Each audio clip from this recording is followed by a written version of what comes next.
Company एक पढ़ते हैं 1956 का। तो मैंने सुबह की वीडियो में आपको बताया था कि कैसे कंपनी का अस्तित्व और उसके व्यक्तियों का अस्तित्व अलग होता है।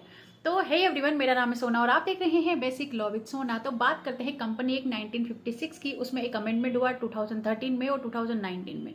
तो उसके जब हम असेंशियल एलिमेंट पढ़ते हैं कंपनी लॉ के, तो हम ये पढ़ते हैं कि कंपनी का जो अस्तित्व है वो उसकी जो एंटिटी है वो सेपरेट होती है उसके पर्सन से। पर्सन मतलब जो लोग उसके अंदर काम करते हैं।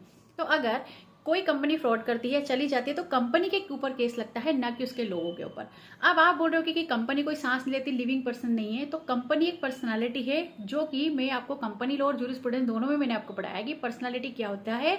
जो पर्सनालिटी का वीडियो है आप मेरे पिछले वीडियो जाके देखिए कि कितनी तरीके की पर्सनालिटी होती है। तो कंपनी को हमने एक तरीके से एक पर्सन माना है। तो क्या कंपनी के ऊपर केस लगा तो कंपनी केस लड़ेगी? नहीं। उसके अंदर जो काम कर रहे हैं उस वक्त वो सारे लोग रिस्पॉन्सिबल होंगे, लेकिन वो पर्सनली रिस्पॉन्सिबल नहीं होंगे। मतलब अगर मान लीजिए एक एग्जांपल से मैं समझते हूँ कि अगर मैं एक कंपनी की मेंबर हूँ, बोर्ड ऑफ मेंबर होते हैं उसके एक मेंबर हूँ, तो मैं पर्सनली लाइबल नहीं होंगी, पूरे हम लोग मिल के होंगे। लेकिन केस जो है कंपनी पे लगेगा, मेरे ऊपर नहीं लगेगा।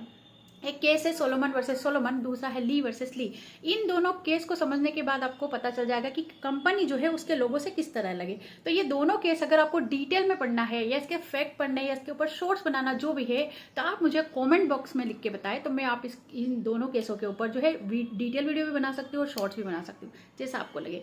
तो लाइक करें, शेयर करें और सब्सक्राइब जरूर कर ले। तो मैं आपको पूरा कंपनी लॉ से शॉर्ट्स में आपको पढ़ा दूंगी। Thank you so much, bye bye.